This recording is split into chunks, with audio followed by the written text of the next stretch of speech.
रामायण में माता सीता का एक नाम माया सीता भी लिखा गया है। यह नकली सीता वास्तविक सीता जी की एक छवि मात्र थी। माता सीता राजा जनक की पुत्री और भगवान श्री राम की पत्नी थी।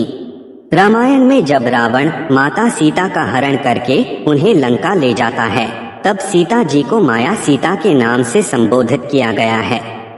आज की इस वीडियो में रामायण के इसी प्रसंग माता सीता के दो रूप, असली सीता एवं नकली सीता के बारे में बताएंगे। इस रहस्य को केवल कुछ ही लोग जानते हैं।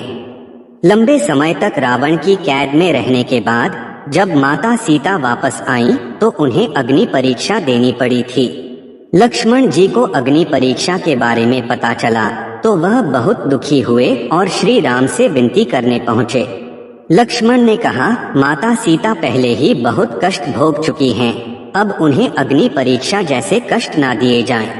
लेकिन जब मर्यादा पुरुषोत्तम श्री राम ने अग्नि परीक्षा को समाज के हित में बताया और सीता जी को परीक्षा देने के लिए कहा, तब लक्ष्मण राम से कुपित हो गए। उन्होंने श्री राम को माता सीता को अग्नि परीक्षा से गुजारने के लिए विद्रोह करने की धमकी तक दे डाली थी। लक्ष्मण जी के मानसिक विद्रोह को शांत करने के लिए श्री राम ने लक्ष्मण को बताया कि असल में वे ऐसा इसलिए कर रहे हैं जिससे वे असली सीता को फिर से प्राप्त कर सकें। तो क्या आप जानते हैं कि अग्निदेव सीता हरण से पहले सीता जी की कुटिया में क्यों आए थे? दोस्तों स्वागत है। सब्सक्राइब करें और कमेंट बॉक्स में जय श्री राम लिखकर परमात्मा को आभार व्यक्त करें।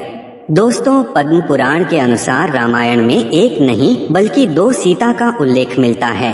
पहली सीता असली थी और दूसरी थी माया की सीता। इस कथा के अनुसार वनवास के दौरान सीता जी के हरण से ठीक पहले जब लक्ष्मण जी कंदमूल फल लेने वन को गए थे, तब प्रभु श्री राम ने माता सीता से कहा कि अब मेरी नरलीला का समय हो गया है। जब तक मैं राक्षसों का विनाश करूंगा तब तक आप अग्नि में निवास करें, क्योंकि अग्नि मुझसे ही प्रकट हुई है और यह सर्वथा पवित्र है।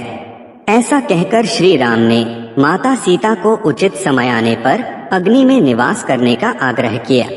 इसके बाद असली सीता जी की जगह माया की सीता प्रकट हुई थी। इस तरह जब सीता जी का अपहरण हुआ तब वो असली सीता नहीं थी बल्कि माया की ही सीता थी। दोस्तों, रावण ने सीता माता के नकली रूप अर्थात माया सीता का हरण किया था। जब रावण सीता जी का अपहरण करने के लिए कुटिया में प्रवेश कर रहा था, तो लक्ष्मण जी द्वारा खींची गई लक्ष्मण रेखा के कारण वह असफल हो गया। अंत में रावण ने छल का सहारा लिया और माता सीता को लक्ष्मण रेखा पार कर बाहर आने पर विवश किया। जिस क्षण माता सीता ने लक्ष्मण रेखा पार की, ठीक उसी क्षण माता सीता का असली रूप लक्ष्मण रेखा की अग्नि में समाहित हो गया और सीता जी की छवि अर्थात माया सीता ने लक्ष्मण रेखा को पार किया।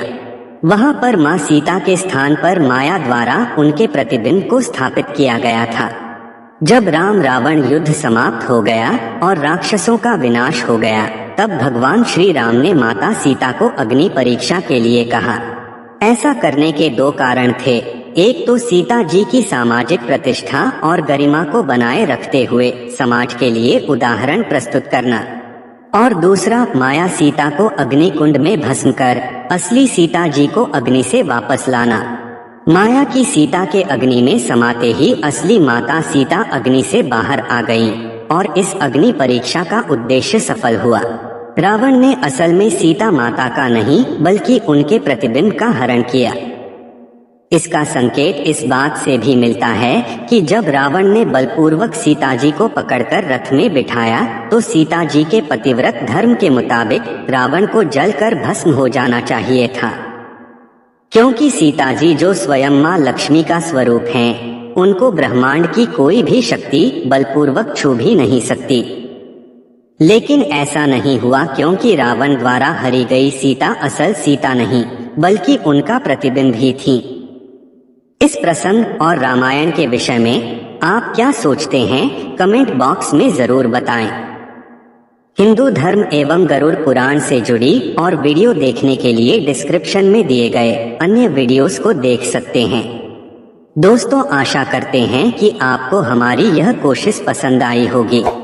अगर हमारा प्रयास सफल रहा हो तो प्लीज वीडियो को लाइक कीजिए और